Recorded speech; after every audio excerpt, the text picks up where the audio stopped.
જૂનાગઢ મનપા ચૂંટણીમાં કોંગ્રેસનું સુરસુર્યું, ward number 3 બીજી વખત અને વોર્ડ નંબર 14 પ્રથમ વખત બિનહરીફ.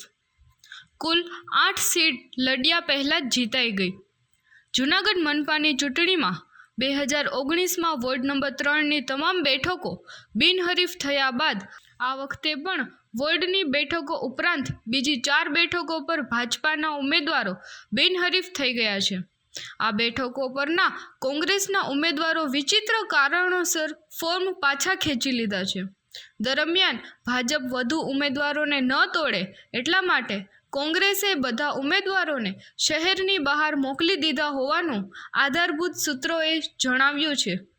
આજે જૂનાગઢ મ્યુનિસિપલ કોર્પોરેશનની નામાંકન ભરી અને ચકાસણી માટેનો દિવસ હતો. ચકાસણી બાદ જેમને પોતાના ફોર્મ પાછા ખેંચવા હોય અથવા દાવેદારી કરવી હોય એના માટેનો સમય શરૂ થતા વોર્ડ નંબર 3 અને વોર્ડ નંબર 4, વોર્ડ નંબર 14 આ બંને વોર્ડના કોંગ્રેસના ઉમેદવારોએ ભારતીય જનતા પાર્ટીના ફેવરમાં પોતાના નામાંકનો પાછા ખેંચી લીધા છે.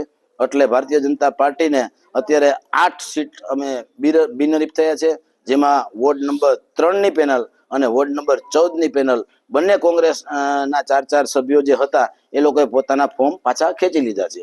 એક વોર્ડ નંબર 12માં દિલીપભાઈ ગલે અમને ટેકો જાહેર કરેલ છે, એટલે કુલ કોંગ્રેસના 9 ફોર્મ પાછા ખેંચાયેલા છે. ભારતીય જનતા પાર્ટીની નીતિ રીતિ સાથે આ લોકો જોડાવા માંગતા હતા અને અમારી પાસે આવ્યા એટલે અમારા 8 ફોર્મ બિનહરીફ થયા છે.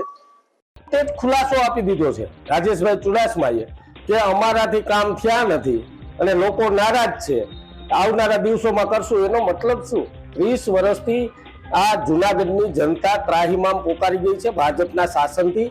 અને હું ચોક્કસપણે કહીશ, સ્ટેન્ડિંગ કમિટીના ચેરમેને મીડિયા મિત્રો અને સોશિયલ મીડિયાને આક્ષેપમાં લીધા છે, ત્યારે ચોક્કસપણે કહું છું કે મીડિયાએ તો સત્ય એ બહાર લાવી છે અને જૂનાગઢ મહાનગરનું સત્ય જે બહાર લાવી છે. જૂનાગઢની પ્રજા માટે જ બાપુ કામ કર્યા છે. અમારો સાંસદ શ્રી પણ સક્રિય છે, બધા કોર્પોરેટરો છે. પણ કાલે જે વાતચીત આવી ને મિસઅન્ડરસ્ટેન્ડિંગ વાળી વાત છે. રાજેશભાઈ કીધું હતું હજી પણ અમારી કંઈ કચાશ રહી ગઈ છે ને તેમાં વધારે ધ્યાન